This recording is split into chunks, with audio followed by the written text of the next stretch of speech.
tractor. We began developing a low-cost, user-friendly, technology-enabled tractor. When farmers need tractor services, they simply send a text message.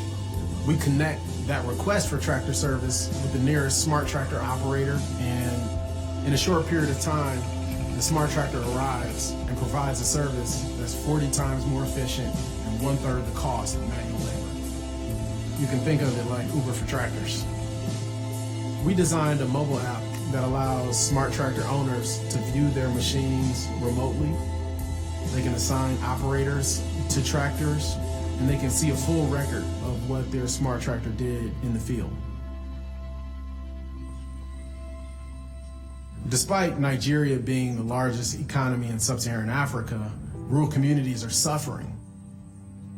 Agriculture comes with so many risks and challenges. Technology can fill that gap.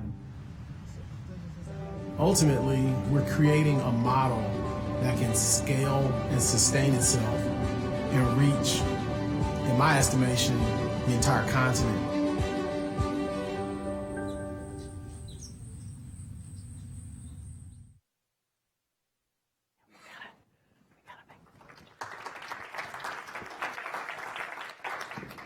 Thank you. My name's Michael Grossman. I'm gathering everyone's applauding for me because you knew where I was going to speak, not the super impressive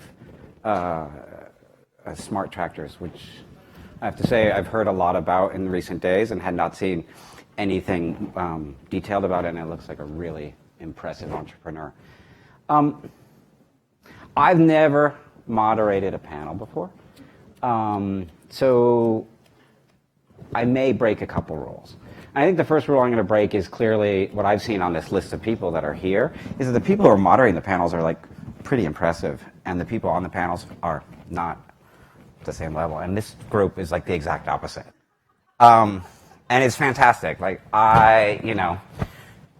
Willie, I've known for a long time, and I've seen his work from afar. Willie Foote, who's the founder and president and CEO and visionary behind Root Capital, which I'll let Willie tell you about in a couple minutes, but which does extraordinary and extraordinarily hard work in emerging markets. Malind, who I had just met earlier today, had obviously, when I learned of this panel, had done some research on his work, and he will tell you more about it. But again, absolutely extraordinary. I mean, I do debt. I lend people money. It's like really easy. I mean, these guys do like really hard, very serious, very difficult work in difficult places. And then, of course, Gail Smith, who's the administrator of USAID. And I mean, anybody who has been involved in foreign assistance over the last couple of years. And I was lucky enough to work at Millennium Challenge Corporation when the U.S. government started thinking about how to do aid differently. Has heard of Gail and has seen her work and has seen her influence in how we think about foreign assistance. And, you know, I don't want to spend a lot of time talking, but I'm going to break another panel rule and say something that everyone knows, because everyone on panels says new, innovative things. So I'm going to say something that everyone knows, and that's entrepreneurship is really hard, right? And social and environmental entrepreneurship, what my company does, is even harder. And social and environmental and regular entrepreneurship in emerging markets is like even harder, right? So it's like entrepreneurship in emerging markets, social entrepreneurship in emerging markets. It's like entrepreneurship squared, right? So it's really, really a difficult thing. And if you think about it, and you think about capital, you think about firms like I work for, think about the firms that are all around here, and you think capital, it's the nature of capital to go in the easiest direction, the place where there's the least friction for every return point. And what government can do, I think, and I'm surprised we were having this discussion because everybody should know that the U.S. government does incredible things to support entrepreneurship, both in the United States and abroad. But what I think government can do is help make it easier and help lower the barriers to private capital to support entrepreneurship in emerging markets especially. And Gail, love to hear what you guys are doing to support that and support the growth of entrepreneurship, and really, and why you think this is something that's important for the U.S. government to do. Okay, you want me to start right here? Well, thank you, and it's nice to see many friends here and to be here. And one thing I want to say before I answer your question, I was thinking when you were saying the private sector and private capital seeks the easiest path. We don't, and we can't, because our role as the U.S. government's development agency is that we have a mandate and a charge and the expectation that we're going to work in all different kinds of environments, take on all sorts of challenges. So we can't necessarily pick the country where the conditions are beautifully aligned and say that's where we're going to focus all of our efforts. Or we can't take the challenge that may be easier than the 10 or 12 others and say we're going to do that one and ignore the others. So maybe that means that USAID is kind of entrepreneurial. I will take that back to Washington and try and market it. Look, I think what our role is to do a couple things. One is to fill some gaps that others won't fill, that the private sector won't do as early as we might. So one of the things that I think the agency has perfected over the years and during the course of the administration is providing the financing and the financial instruments that can help entrepreneurs get from the initial idea stage to the point where they can generate enough evidence that there's a worthy idea and therefore attract other capital. And it's a gap that nobody else, I think, is going to fill. So I think it's an appropriate gap for us. The second is to help with the environment. A lot of countries where a lot of the entrepreneurs here come from may not have the conditions that you actually need to flourish, and we can help influence and shape those. Sometimes it's a matter of providing technical assistance to a government to change a law or regulation. Sometimes it's more advocacy. But we try to do that. And then there's this other thing we do, which I call glue, which I also think is an appropriate role for us. We are all over the world. We have USAID missions or offices. And one of the things that I think of as kind of standard about USAID, but I've realized being out here isn't as well known by other people. There are 10,000 people who work for USAID. Almost half of those are foreign nationals from the countries where we work. So that gives us a huge advantage. We've got plenty of experts that rotate in and out of Washington, but we've got real experts on the ground who are from these countries, working in these countries. So we've got an expertise, cultural insights, relationships. It helps to be the United States in most of our bilateral relationships. That's not a bad thing. And we can help be the sort of matchmaker and the glue and help validate some of the entrepreneurs that come to us and some of the entrepreneurs that through the lab and the grand challenges we do, we are able to tease out. So I would describe us as kind of gap filling, but also I think catalytic. And I think it's the appropriate role. We're not trying to replicate what somebody else can do. Mm-hmm. We're trying to fill the gaps that nobody else is filling. Yeah, and the firm I work for has worked well with your teams and has appreciated the support that USAID has provided to fill some of those gaps. I mean, if we look at emerging markets and you look at what people do, agriculture obviously is very much the largest source of employment. And we talk about agriculture and we talk about entrepreneurship, and we don't frequently talk about them in the same breath. Willie, versus, and I'm guessing within the walls of Root Capital and their global walls, you have a different conversation. Can you tell us about why you think entrepreneurship and agriculture go together? Sure. Well, first of all, it's great to be here. And let me just give you a quick overview of what we do at Root Capital. So we're a social enterprise, and we help to raise income and stabilize employment and improve quality of life for small-scale farmers in Africa, Latin America, and Southeast Asia. And we do that by building financial management capacity and then investing in agricultural businesses that bring farmers together by the hundreds or thousands and then link them to local or international markets. So in terms of why agriculture and entrepreneurship are so linked, you take Africa, for instance. Agriculture employs, 65% of the workforce, then it accounts for 30% of GDP. But African agriculture just chronically underperforms its potential, and crop yields are a fraction of what's attainable. Maize yields, I think, are 1/5 of those in the United States. And the continent, I think, imports $25 billion of food annually. And when you think about agriculture, you're probably thinking, say in the African context, of a woman in a field tilling soil with a hand hoe to eke out a living, right? And that's subsistence farming. And yes, it's an aspect of agriculture, and yes, it's still frustratingly present across much of Africa.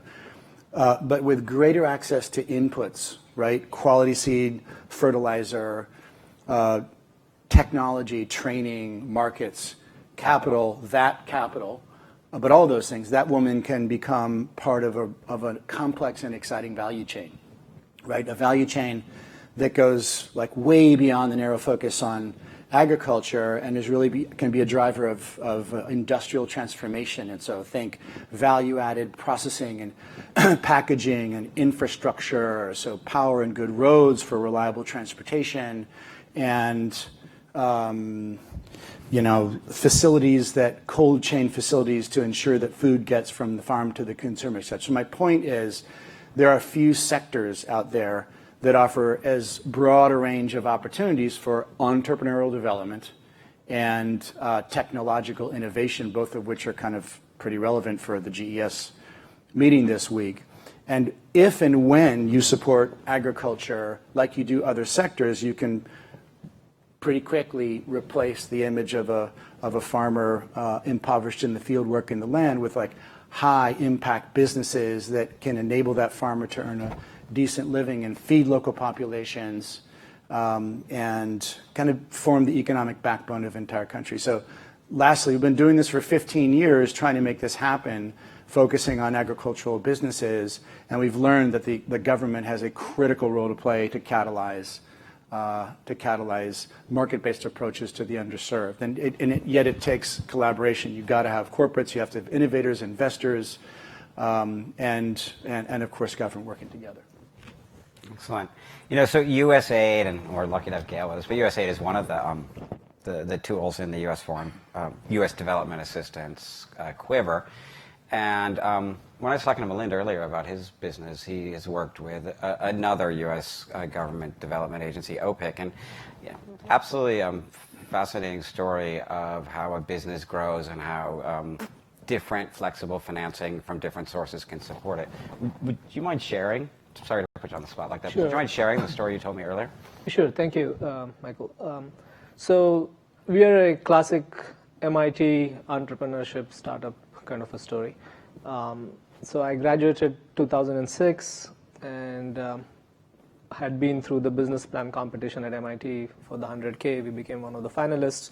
The idea at MIT is always break down monopolies, start businesses that can do big things and benefit the consumer.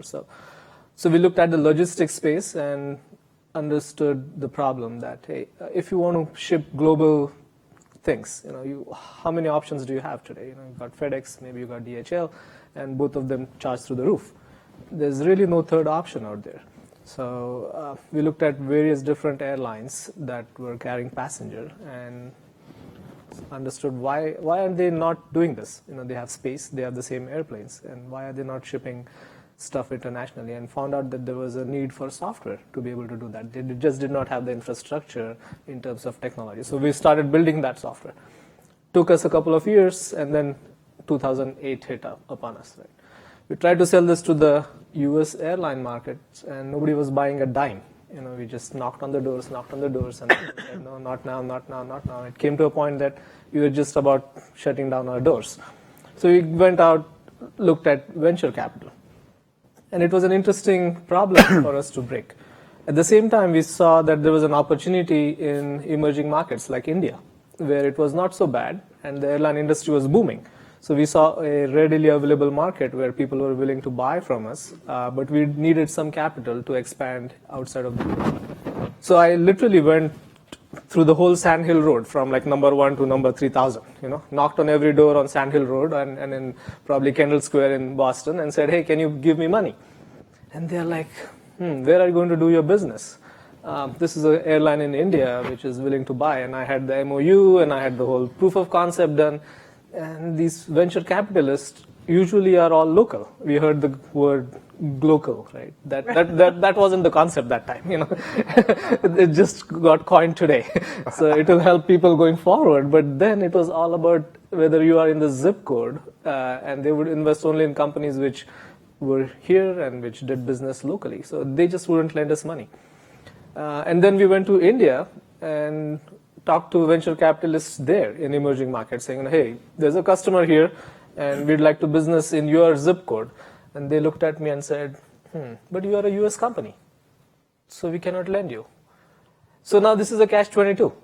So how do you break this? You are a US corporation, you want to do business in an emerging market, so you wouldn't get US money and you wouldn't get overseas money. So you're kind of struggling out there and you have a good, valid business case. So it's all about risk. Nobody wanted to de-risk their money. So we found OPIC, which has a mandate of helping US corporations grow overseas.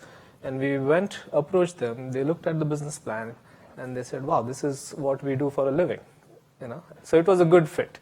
We went to them, they gave us a loan, and the terms are amazing. I mean, you get pretty easy interest rates, treasury plus a little bit of risk, maybe 2 or 3%, which is fantastic.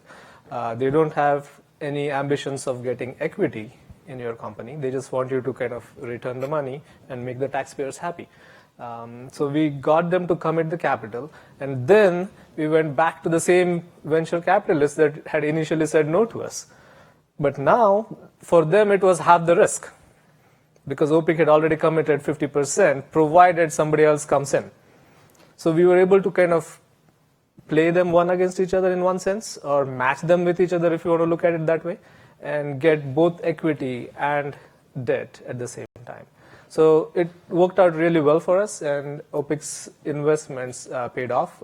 We also now are one of the companies which has fully repaid the OPIC loan. So we are one of their success stories where it worked out for us, it worked out for India. We created about 150 jobs in this whole activity in India. We also developed our team in Cambridge, where we have 12 people employed.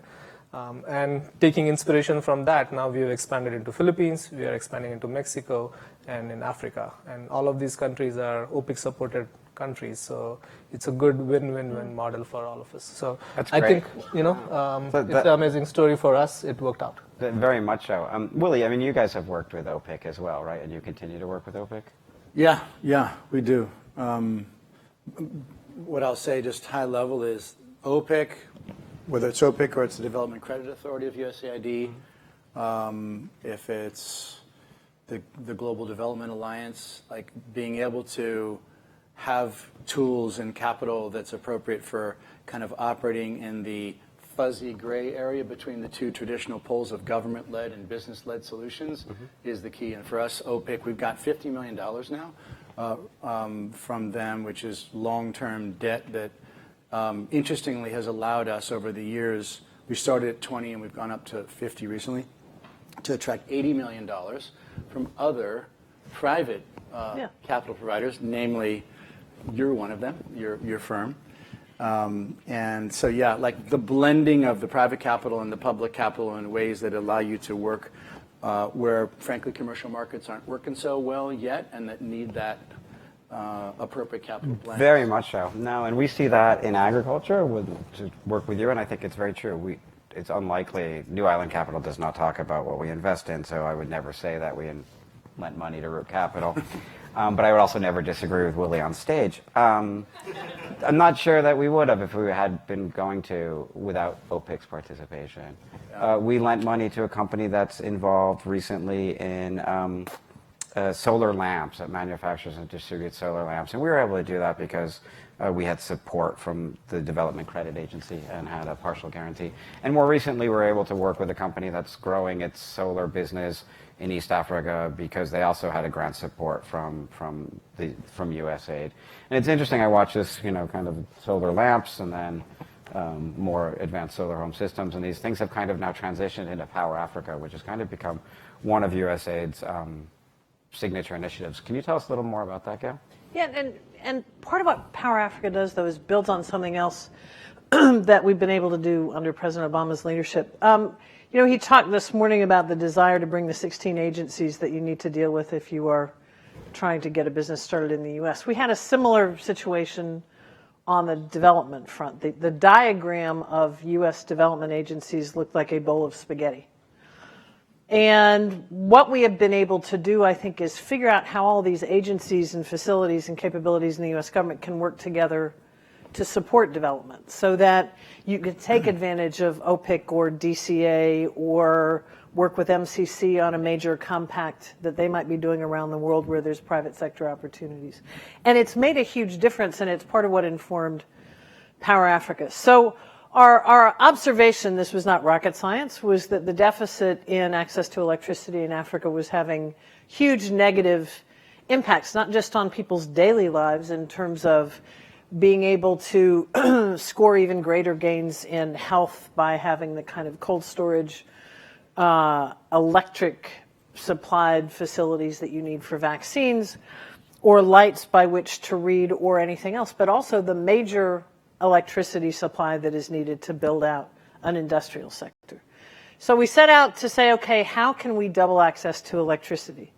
Now, there's one school of thought that you do that in a way where you kind of try to compensate for the big hole that is poverty or lack of development. You just provide a lot of money. I joked on an earlier panel, but there are some people who think these kinds of things are solutions. Give everybody a generator and a flashlight. Our goal was actually to figure out how we could solve the problem because we understood that there are a huge number of terrific energy investments all across the continent. It's extraordinary, the projects that are there and available. There's a lot of interested capital, but they weren't connecting because there were a number of obstacles in the middle. Sometimes it was regulatory, sometimes it was risk, sometimes it was rule of law, sometimes it was capacity. So what we did is pull together all the U.S. government agencies that had a piece of this puzzle.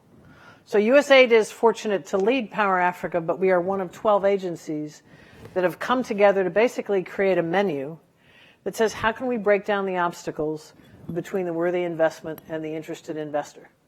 And as we've done that, I think we've discovered a number of things. The interest of investors is huge. In less than 3 years, we've mobilized $44 billion for investments in Africa's energy sector. About 10 of that is public money. We've had other governments come on board and do MOUs, and a couple have even put in major money under our brand, which I know the private sector doesn't do that. Governments don't do that either. But we've also been able to get enough projects to financial close and get enough governments to do things they've never done before that I think we are starting to create enough confidence that we can diminish the perception of risk. The last thing I'll say about Power Africa, and this is something I think is really important for what we've tried to do and is significant given that we are coming to the end of a presidential administration, is that development, interestingly, in Washington, D.C. is one of the few things that has bipartisan support. It's kind of breathtaking because there's really not much else that does. And so we now have legislation that has been passed and signed into law by the president. It's a piece of legislation called Electrify Africa, which will basically help us codify this so that the next administration, we hope, will do the 2.0 and the 3.0, and we'll keep going until we get there. Last quick thing I'll mention, because it's important to a lot of entrepreneurs here, and the thing that's getting the big build out now is the Beyond the Grid side of Power Africa, where there was the young Rwandan who was on stage with the president got a grant from the U.S. African Development Foundation that was part of their leadership role in Beyond the Grid. So we're moving out that way as well. Quick build. Please, Quick story. absolutely. So just to ground this and just to kind of highlight how important this strategy is. So Brew Capital's been quite involved in kind of a renaissance in the cashew industry in West Africa, where you're bringing cracking facilities, processing facilities to the continent to create that value add. And you have exciting market players like Walmart and Costco who are buying cashews, and your countries like Togo, Benin, Burkina Faso, et cetera. And we've financed a lot of those processing facilities. The biggest challenge we've had in the past couple of years, rolling power outages right in the middle of the season when you need to be processing all of your raw cashew nut. One other quick story, which is one that unfortunately led to a write-up. It turns out things really do go bump in the night, and there is risk, and there are reasons why Development Credit Authority, et cetera, are so important to keep us in business. So we made a loan to a wonderful fresh mango exporter in Burkina Faso a few years ago. And then the war in Abidjan, right, in Côte d'Ivoire broke out. And so lead's flying in Abidjan, and this business relied on 36-hour cold train from Ouagadougou down to Abidjan. All of a sudden, they shut it down. So here's the kicker. They went looking for refrigeration trucks to take it to Tema in Ghana. There wasn't a single refrigeration truck in the entire country. So they had to get a fleet to come down from Morocco. And unfortunately, by the time they got the fleet to come down, they'd lost all the mango, and we had to downgrade our loan. So anyway, the power thing is one of the externalities. It's just so massive. Well, I'm glad that's not a loan that we didn't finance. Okay, so this is, it's great, right? Like I said, like I started earlier, it's a surprise to me that we have to have the conversation that doesn't the U.S. government do great work supporting entrepreneurship in the United States, supporting entrepreneurship in emerging markets. And I think we've all agreed that the U.S. government does a fantastic job. However, everybody, There's always a but. There's always a but. And what's the expression? If there's a 2, there's got to be 3. There's got to be a little bit more. And so I'd like to ask you guys in particular, okay, you got Gail sitting here. What's your ask? What do you want more of? What do you need more of? What would you like to see more of? And the answer is not money, right? Because everyone wants money, but money's never really the answer. What do you want more of from the U.S. government to support your businesses, to support entrepreneurship, and to support the people, in your case in particular, that you serve? So, Malin, why don't you go first, because we've been doing all the talking. What would you like? So far, I think I've been lucky to get what I like from the U.S. government. So, which is nice. I think. Take that. Thank you. Yeah. Though, I have an observation. When we think about government, we think about big things, and the needs of entrepreneur who's at an early stage of his life cycle are not that big. So there are about 700 of us around here. If you ask any one of them, if I give you $50 million, what would you do?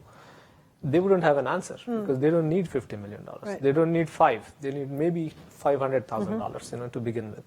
And the government is not interested in doing a $500,000 deal in most cases because, there is a checklist. Will do. And that checklist has to be checked off for the right reasons. And that checklist doesn't really change too much, whether you're doing a 500,000 or a 50 million deal. And I believe, one of the things that the venture industry has figured out is, how to kind of adapt to that need and how to make that checklist a smaller one or a bigger one based on kind of the circumstances, right? So there's a little more flexibility in the private venture capital industry that really does not exist on the government side, in my experience. Although the government does a great job of just getting through it quicker, but the process doesn't change really too much. And that is something which maybe could be learned from the venture industry. And another thing, the second observation was the VC industry has a full-time position called an entrepreneur in residence in most VC firms. And they are the guys who do this due diligence. And they've been through this and been there, done that, and they can kind of figure out, there's a smell test. When you walk into the door, they kind of do a smell test and they put you in this bucket or that. Right? For the government, I think that piece is still kind of not as developed. And they have to go through the whole checklist to really do that smell test. So it wastes everybody's time. And after like a full due diligence of maybe 3 months or 6 months, you figure out that you are not a right fit. So maybe that position of having an entrepreneur in residence could potentially be thought about and looked on doing due diligence. Yeah. So I'd like that job. So if I can be called ambassador. Sure. Ambassador. Excellency. That works too. Yeah. But most people call me that already. We talked about OPIC already. So quickly with OPIC, I would vastly increase the size of OPIC. I would actually create more financial products. I'd like to see something other than senior debt and even equity, and maybe even a grant facility. I know they've had a very small one in the past, but OPIC's a fantastic institution under Elizabeth Littlefield's leadership. It's been incredible. But it should be bigger, and it should be, I think, actually more products. Second one, the DCA, Development Credit Authority for us, has been so fundamental to go to the markets of highest risk where even we would not have gone before. So for instance, it's helped us to go into Eastern Congo, move into Indonesia, 2 countries recovering from conflict, natural disaster.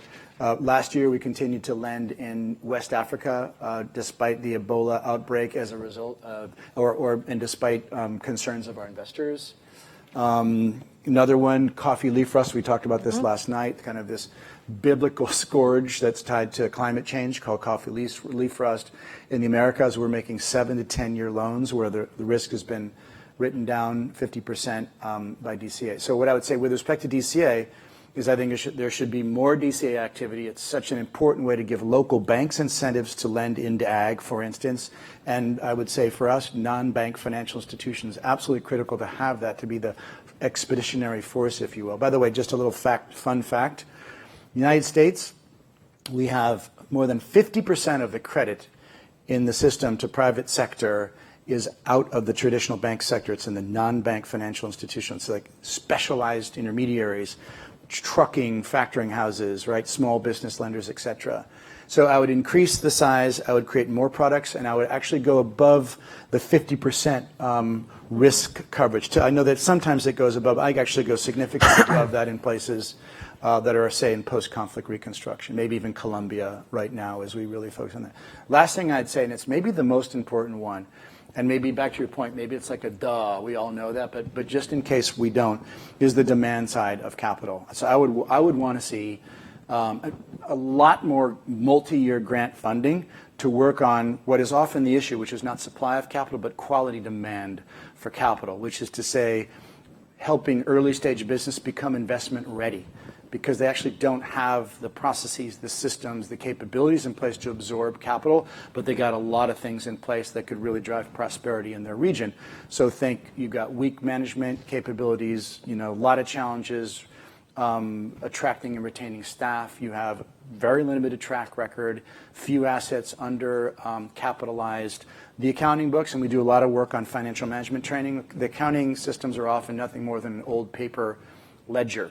So to the extent the government could really dial up investments, for instance, as with our organization, others like us, that are providing like rural MBAs to local agribusiness leaders and helping them to put together the business plan and forecast their cash flows and build awesome teams and governance boards and price their product competitively and so on. In effect, I think this is really critical. Obama talked. Sounds like an entrepreneur in residence to me. Yeah, so yeah, it really does. The SEED program of Stanford is kind of has entrepreneur almost in residence mentors in places like Ghana right now. But just Well, I was just going to say, can I have an ask too? You may. Because one of the things that's interesting, so Washington and California are really different, right? And since I've been out here, and I don't think it's because people on the USAID team planted it, I have heard so many things from so many people about how helpful our agency or OPIC has been able to be. And it's great to hear that. While there's bipartisan support for development writ large, bipartisan support for things like response to humanitarian crises, agencies like USAID and OPIC frequently struggle against the perception that, this development stuff isn't that important. The American people don't really care about it. And I'm able to push back on that oftentimes by saying, Americans give on average $12 to $14 billion a year in support of emergency relief and development activities around the year. So, don't tell me they don't care. But I also think you look at, I would agree with you entirely on OPIC.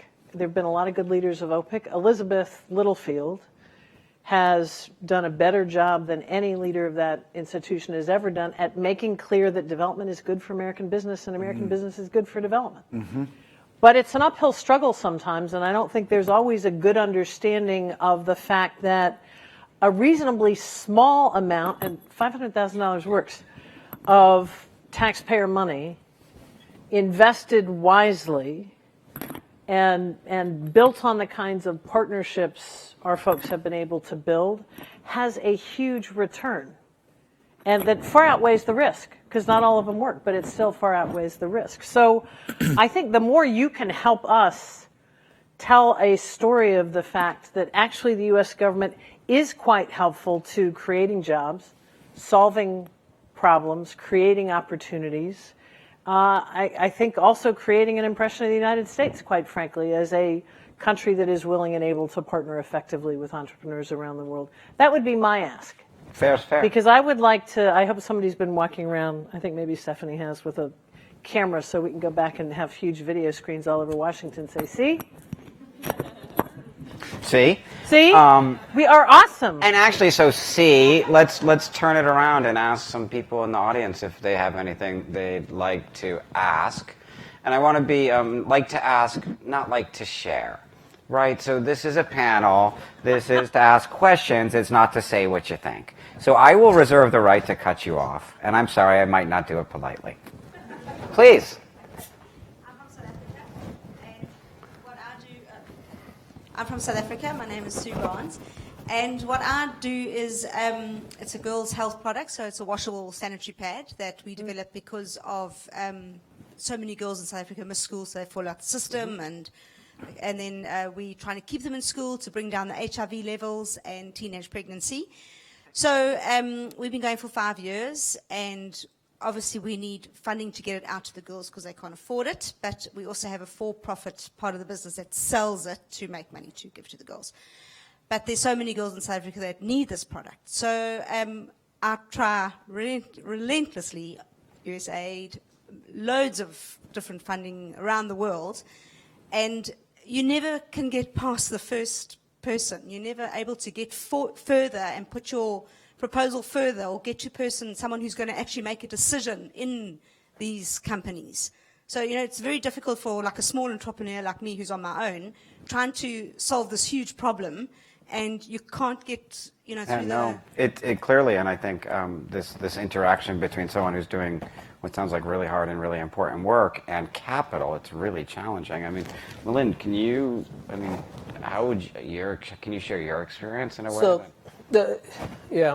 So it's really hard to get past the first person. I agree with you, but I think both USAID and OPIC have a methodology, or they have ways and means you can do that through the online system, and it is what it is. I think it's just like too many people are competing for that. There's a demand supply mismatch. So I think there are similar projects that you are doing with which are competing for the same dollar or amount, and sometimes unfortunately they just get picked. So I don't know if there's a better way of getting past that hurdle, but once you go past that hurdle and you establish yourself as a first success story, I think you will find more traction to expand it. So. I think, go ahead. I'll just share our experience, and maybe it's maybe this is helpful. Maybe it builds on something that Gail said around tell our story, for us to make the case to Congress, et cetera. So for us, I would say we work very closely, for instance, with General Mills through a program called Partners in Food Solutions, where the corporates in the United States and beyond, some of the biggest agri-food companies in the world, providing pro bono know-how and expertise in food technology and food processing. And so we're a partner to provide capital and financial training to otherwise unbankable agro-processors on the front line of food security in Africa. So we are a really important partner to the corporate. When the corporate goes to USAID and talks about how this almost pre-commercial, pre-competitive investment they're making with a motley crew of partners to really invest in deep market failures in sub-Saharan Africa, guess what? Usually USAID and others respond when it's Ken Powell, the CEO of General Mills. And with coffee, Keurig Green Mountain, Starbucks is absolutely how we've gotten in through the years. And I think Willie's making a really good point, a specific point that's more generalized, is whether it's the corporates or USAID or OPIC or the World Bank, wherever you see, they seem monolithic from the outside, but in reality, these enterprises or these organizations are super fragmented. So find the person who's passionate about what you're working on within a company, within an organization, and try to build support from there instead of calling up the, walking into the USAID Bureau in Pretoria, which are staffed by wonderful, smart people, but, they're busy doing things that are their day jobs. Well, I would just add another point, is one of the things that we are doing, we're not quite building the airplane as we fly it. But I think the agency's success in this area has been phenomenal, and we've seen a pretty rapid evolution of capabilities within the agency itself. So we have the Global Development Lab, we have a partnerships team, but the demand is tremendous. So part of what we're grappling with is, A, how do we make sure this is built into the DNA of the agency? And we can create the pipelines that allow us to do more of it, but while also building our own capacity to do it. And I'm very confident, that's something that's been built out quite extensively during the Obama administration. We're trying to lay the ground to make sure that that is built out even further. Because the good news is there is a tremendous demand. Sir? Yeah, you. Yeah, I think one of the best ways to understand what's possible in a public-private partnership. I think. Are you asking a question? You're going Yes. to tell us something. This is a question. Okay. And actually, if I may, I'd like to ask the question of somebody that joined us during the session, sitting in the front row, Bill Draper, who is the most incredible, one of the large success stories that I'm aware of in public-private partnerships when he got a matching loan to start his first fund, which he invested largely in India and launched his venture capital career. So if you'd like to ask Bill a question, we'd be thrilled to hear from... Bill, would you mind sharing your story? It was a wonderful experience. We started, Robin Richards and I started an investment in India because I knew from having run the overseas private, what did I run? Exim Bank. Found that Asia was really growing fast, so we picked India. And then I knew about OPIC because I having worked in Washington. And I think the magic of OPIC was that they back others who invest their money, lose their money first, and it's a loan. I think a straight loan is a good long-distance loan, too. It was, it was 15 years, 5% or something. At that time, that was a great price. And we had a wonderful experience with OPIC. And they rank us as the best investment they made, and we wouldn't have made nearly as much money and done as well. It was about 17 times our partner's money in 7 years. So we never would have done that without the leverage from OPIC and the encouragement. And it was beautiful. They kind of got out of our way once they loaned us the money, and that's what I think is the magic. Now, there's another story, and that is a loan to Tesla. My son invested in Tesla, and Tesla I don't think would be around today if it weren't for a direct loan that the U.S. government gave to Tesla at a very critical time. So there are two arguments, but I favor letting the investors lose their money or at least risk their money before U.S. government bureaucrats invest. Question there, I think. Sir, behind Chris. My name is Sichaba from Lesotho, a very small country, completely surrounded by South Africa. My question is actually to you, Gabe. I'm an entrepreneur in the entertainment sector.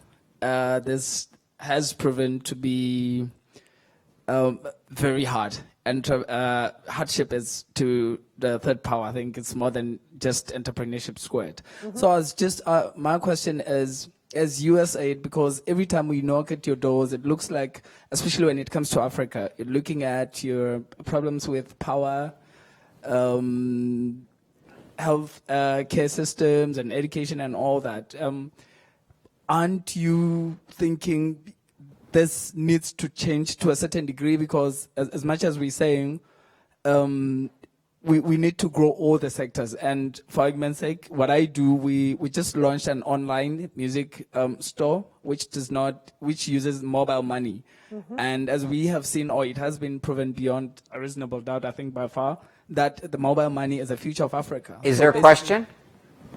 I'm sorry. Yeah, Yes, yeah, we all. my question Are is, we going to branch out into other sectors? yeah, are you guys going to actually look into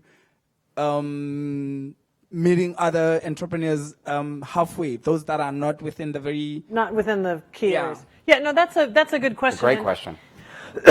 I tell you, it's one of the tensions in this job and this whole mission. Because on the one hand, when you think about development, it is everything.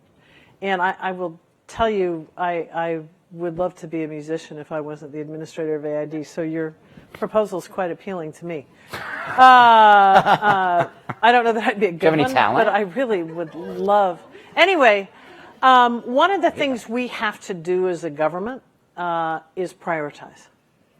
Because when you think about development, we could invest in every sector and prioritize, I don't know, 20, 30, 40 things. The net result of that is we end up a mile wide and an inch deep, and we're doing a little bit of everything, and we don't really get the traction. And so we took a decision early in the president's first term to set some clear priorities. So food security and agriculture was a priority. And one of the lessons we took, quite frankly, is if you look at the progress in global health around the world made it a priority, put serious scale into it, serious dollars into it, and we're starting to get the kind of traction that is truly transformative. So that same thinking informed our decision to say that among all of the absolutely vital and equally important things we could do, we're going to identify a few priorities so we can have sufficient impact to get real traction and momentum. Now, the one way to get, though, I think, to the challenge you talk about is we work a lot with other donors. And I think something we've done a lot more of, but would be a smart thing to do more of with entrepreneurs is, and we launched a grand challenge, in fact, with another donor just yesterday to do some of this, is figure out where the divisions of labor are. USAID might not be able to do something, but it might be appropriate for DFID or CETA or another donor. And that's starting to happen in a much more deliberate way, but I think that's something we can do much more of so that collectively we're covering more of the landscape than individually we may be. I have to be sensitive to people's time, so we're just going to ask for one last final remark from each of the audience members. I just will point out that music is America's third largest export, and so it would be nice to see the U.S. government supporting that business as well. I'm for it. I'm performing at 9 o'clock over, no. Willie? I guess I'll say, since we're in Silicon Valley, it's a combinator Y. There's a motto which is make something that people want, and people want food. In the context of entrepreneurship, I think we have to increase in the next couple decades food by 60%, and we really, really need to not see farming in a narrow lens, but see it as a business and a really important area for entrepreneurship and for innovation. Including technology, and the president this morning talked about the crisis around youth and how do you actually encourage the next generation of farmers. It's not going to look like their mom's or their father's farming career. It needs to be what I talked about, kind of industrial transformation based on this wonderful asset, which is agricultural production. So to me, let's focus on ag and the global development agenda, and entrepreneurship is really the way that we create the path to the future for the next generation, the youth in developing countries. Thanks. Milind? So I'd say, this is a entrepreneurship summit, so there's nothing I'm going to say which hasn't said before, but based on personal experience, I think everyone has a choice, and the amount of returns that one can get being an entrepreneur, if you really put your heart, mind, and soul in it, are way higher in comparison to any job that you can ever have. So trust in yourself, stick to it, and everyone will get out of this room as a millionaire. So. All right. Gail Smith, last word. I'd say think holistically. By that, I mean, on the one hand, I think if we work collectively, we can really get to scale and change the lives of millions of people, whether it's in agriculture, in power, in entertainment and culture, in health, in any of those areas. But it really does mean coming together, not just at the summit where we've got a great mix of government people and entrepreneurs and financial investors and others, but on a regular basis come together and we can really get to scale. But get to scale so we can be inclusive. I think I've talked to a number of people whose passion may be secondarily that they might make $1 million, but their primary passion is that they can solve a problem and make the world a better place for everybody in it. And I think if we work collectively and get to scale and keep our eyes on inclusion, we can live in the world we all dream about. All right. Thank you very much.